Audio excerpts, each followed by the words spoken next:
Hi, Shaun here. Thank you for taking the time to take in this video presentation. This particular video is part of a series of videos that are profiling the retirement income planning area. I really view retirement income planning as almost a subset of financial planning. So when you think about financial planning, there's a whole bunch of topics that go into that: tax planning, estate planning, investment planning, cash flow budgeting, debt management, that kind of thing. But one area that's extremely important and becoming even more important with an aging baby boomer population is the whole area of retirement income planning, which really relates to how do I produce consistent and predictable income through my retirement years. There's a lot of factors that go into retirement income planning, a lot of things that have to be taken into account. And just think about all the different definitions or terms that get thrown around in this area. Things like tax-free savings accounts and RSP planning, RIF planning, PRIF planning, non-registered investments, tax-effective investing, effective income splitting. There's a whole bunch of strategies, products, and ideas that need to come together to create an effective retirement income plan. One of the most important areas is expense management, budgeting, and looking at our after-tax income needs. It's not as exciting as capital markets, investment planning, and saving taxes, if we can say those things are exciting, but it's a very important area.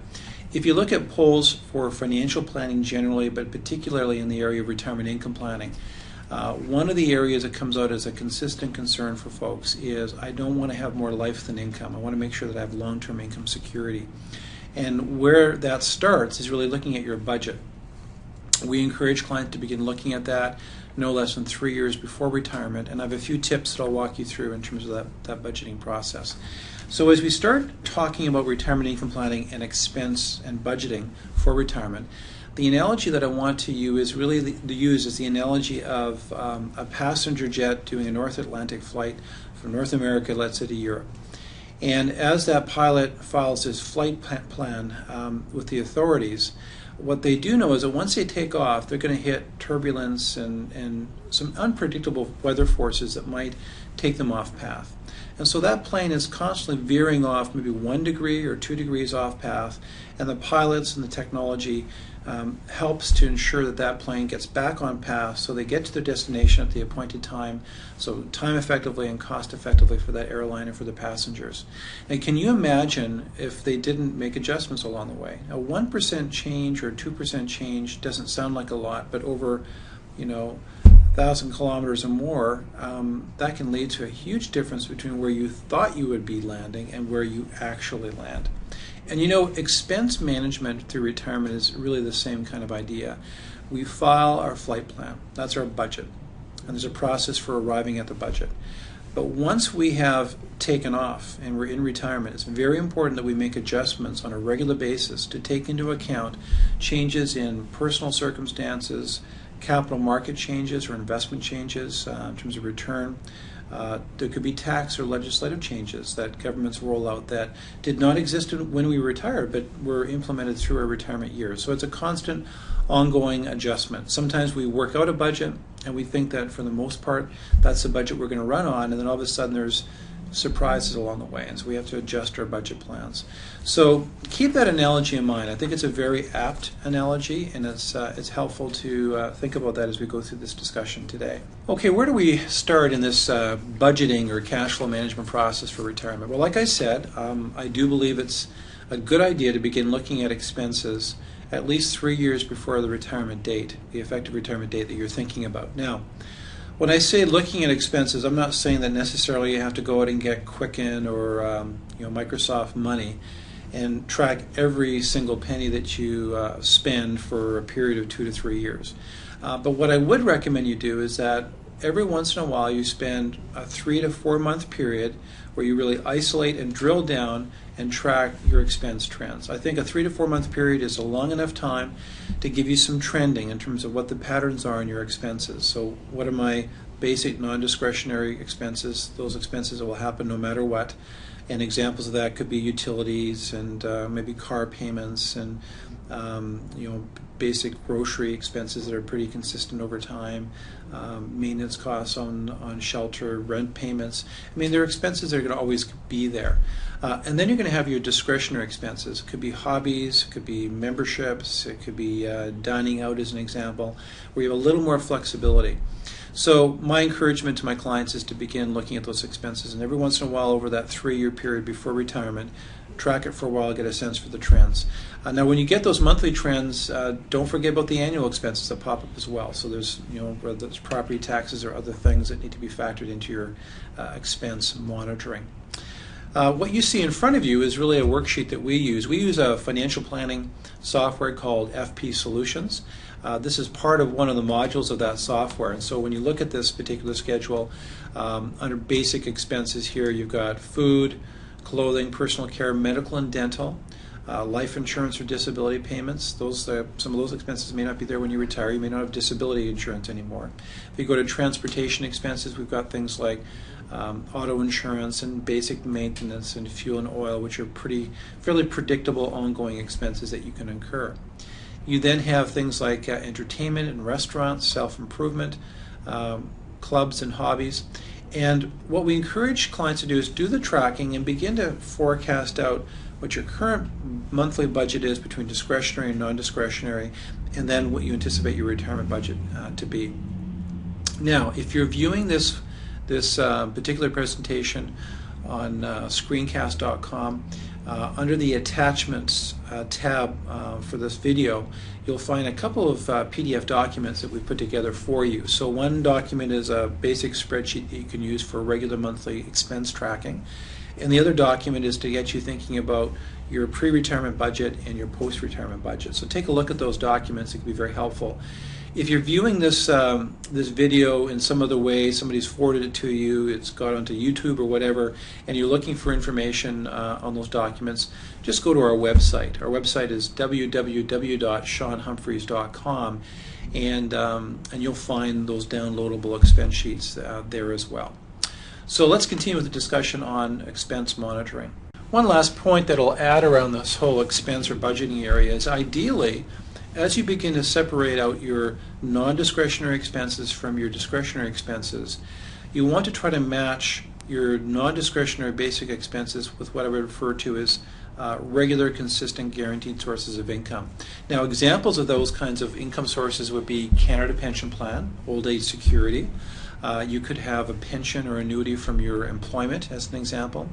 And so any regular, consistent source of income that is predictable and always be there. Ideally, if you had, let's say, $2,000 a month of after-tax non-discretionary expenses, it would be great to have $2,000 a month of consistent, fixed, regular income payments coming from pension sources that are guaranteed. That would be the ideal, and we'll talk about that in a little more detail shortly. So the next component that I want to take a look at, we'll move from looking at the expense and budget numbers to, let's look at, once we've arrived at those budget numbers, how we can use that in our retirement income planning modeling that we do. Okay, well, what you see in front of you is another component to the financial planning modeling software that we use. And under this column, you can see it says lifestyle needs. And the lifestyle need that we use is $60,000 after tax, so $5,000 a month after tax income need. Now, the specific number really doesn't mean a lot for you. I mean, every person's expense needs can be unique and different. So for the purpose of this case study and this client, it was $60,000 a year. It could be $35,000 a year for you, or it could be $90,000 a year. The main point is that we went through a process of looking at the budget. We've now got a forecasted budget, and now the client wants us to look at whether this is a sustainable budget, whether in fact they have enough income and resources to spend at this rate. The other thing we did is you can see that the number's changing over time. So from retirement at $60,000 a year need, by the time they got to year 10, and actually year 10 in this analysis, the after-tax income need was $71,706. By year 20 now, it's up to $87,000. So $60,000 in today's dollars. 20 years out into retirement, the client needs to have more than $87,000 of after-tax income just to maintain the same lifestyle. Now, once we've arrived at that number, and your number is going to be unique, but you want to follow the same logic, you have to index this number. So whether your assumption is 2% inflation, 3% inflation, whatever it is, you need to take into account inflationary forces. Why is that important? I'm probably stating the obvious, but obviously for many retirees, fixed incomes and fixed pensions are a big issue because the pensions don't change very much over time, and yet cost of living does. So you could have some pensions that are fixed. Things like Canada Pension Plan, Old Age Security are indexed to the Consumer Price Index, or average increase in wages in the country. So you see some cost of living increases on CPP with CPI, or Consumer Price Index. Some pensions are indexed, but if you look at the fine print of the clauses, they might say, well, we'll index at the CPI, or Consumer Price Index, less 2%. Well, if inflation's been 3, they'll take the CPI less 2, so you'll get a 1% increase in a 3% inflationary climate. So again, you're going to lose a lot of purchasing power if that continues over a number of years. So you really need to factor in inflation. And then the way that many people have to deal with this inflationary impact is that if pensions don't keep in pace with inflation, then they'll have to go into their investment portfolio to make up the difference. Okay, what you see in front of you now is another component of the financial planning analysis we do. What this green line represents is $60,000 of after-tax income. The line cuts across from the effective date for retirement for the client was age 65, and we ran this analysis out to age 83. It goes actually longer than this, but I just ran it to the age 83 for the visual perspective. So the green line is $60,000, and what you can see here is that by the time the client gets to age 83, that $60,000 has now grown to essentially $100,000 of after-tax income need, just to keep in pace with inflation. You know, a 65-year-old, if they're healthy at age 60, 65, there's a pretty high probability that age 83, 84 is going to be in the cards for them. So you can see the impact long-term of inflation is pretty significant. The yellow and brown bars are the after-tax income sources for the husband and wife, and that'll be from old age security and CPP and company pension plans or superannuation, interest income on an after-tax basis, and RIF income, as an example, would be some of the sources. Now you can see here that emerging basically in the 67th year, there's a gap between what the client needed, that's the green line, and what their income sources were providing. The only way that they could meet that gap is to either reduce the expenses, which the client did not want to do, or they would have to pull money from their portfolio to meet that gap. So that's what we're going to do. We're going to take a look, and this analysis is going to help us to do that. I'm going to begin drawing money from the portfolio every single year to make up this gap. What the program is doing is something quite amazing. It's doing a T1 tax calculation for both the husband and the wife every single year as we go through this analysis. Draws out the required money from their RSP or RIF accounts to fund the income, and you can see that every year it looks like they're going to be on track to fully funding the income requirements that they stated were needed to fund their lifestyle over time. So we'll just continue with this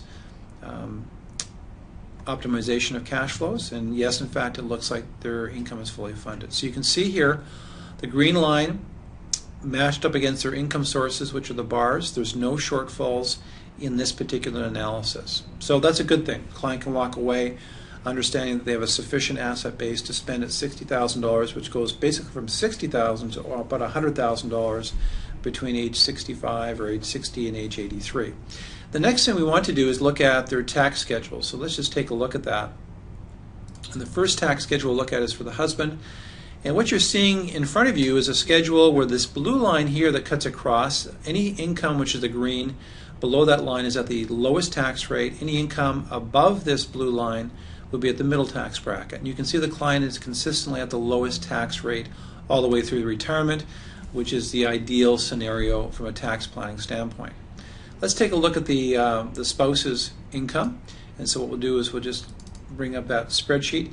Her spreadsheet looks a little bit different. So you can see that there's she's at the lowest tax rate all the way through, and then emerging basically at her 72nd year, she's topped right up to the lowest rate, and now there's some income popping into the middle tax bracket later on. So we can see from these two schedules that they were not optimized for tax planning purposes, and so the change we need to make and recommend to the client is that the husband should be taking out a little bit more money from the RSP, so that down the road when the wife has to fund some income from her accounts as well, they're both at the lowest tax rate every single year through the retirement years. So this schedule is very helpful it allows us to look into the future and see what the impacts of current decisions are on the tax planning that we're doing for the client. Well, what I've done so far is I've walked you through some key steps in the cash flow budgeting process for retirement. So number one, I would encourage you to take a look at your expenses, likely no less than 3 years before we retire. There's two things to take a look at. One is to periodically, in 3 to 4 month increments, just track your expenses. So you get a trend line for your basic non-discretionary expenses and your discretionary expenses. What you also want to do is to begin thinking about your budget for retirement. And so what's your current budget? What items won't be there when you retire? Things like maybe mortgage payments or other work-related expenses. And so begin thinking through what that budget will look like when you retire. Once you arrive at those numbers, then I think it's important to do some simulation of what retirement looks like and what the long-term draw rate is for you, your particular unique circumstances. So what I showed you is that client case study where they wanted $60,000 per year. So that was their budget number. We ran the numbers and we showed them that was a sustainable draw rate. They didn't run out of capital before the end of the analysis. So if you haven't gone through an analysis like that, we'd be happy to walk you through that process. It's a really good peace of mind exercise to see, here's my budget amount, is it sustainable? If it's not sustainable, the longer out before retirement you know that, the more you can pre-plan so you can hit that budget number that you want.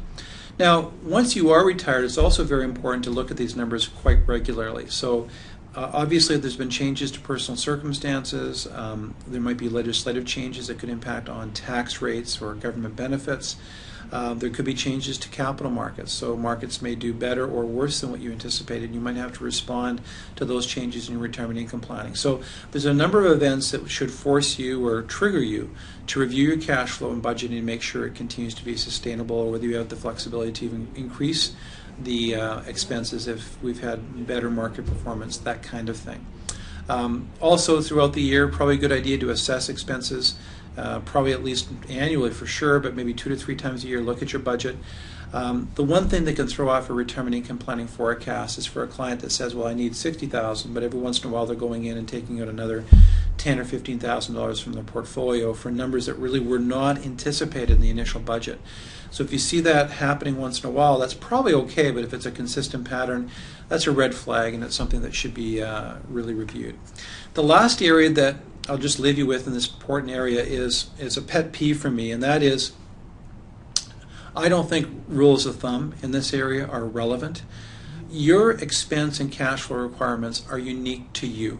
So it drives me crazy when I see in the popular press and books that use 70% of your pre-retirement income as a benchmark for what you need in retirement. That's a bunch of baloney. What you need to do is look at your own retirement income needs and budget around that, and take the time to look at your expenses, to do some forecasting. That's the most important thing, because retirement income planning is very unique. It is unique to you. Really, when you get into the process, I see clients making trade-off decisions. I have some clients that want to know what the sustainable draw rate is to life expectancy. I have other people that go, Shaun, here's my basic expense need. That's not going to change between now and life expectancy. But I'd like to spend more the first 15 years of retirement, because that's when I'll have my health and I'll be more active. So they intentionally almost run 2 budgets in their planning. And so that's always a really good exercise to go through. I think the cash flow modeling brings up all kinds of questions and what-if scenarios that are helpful. So that concludes my comments on this area. We've actually posted on our website a little bit of a blog posting that summarizes some of the same comments. Don't hesitate to go to that. So again, it's www.shaunhumphries.com, and keep in mind that we've got some posted budget tracking sheets and another worksheet that helps you take a look at your current budget against what your retirement budget might be, and you'll probably find it a helpful exercise to go through those particular worksheets. Thanks so much for taking the time to take in the presentation today.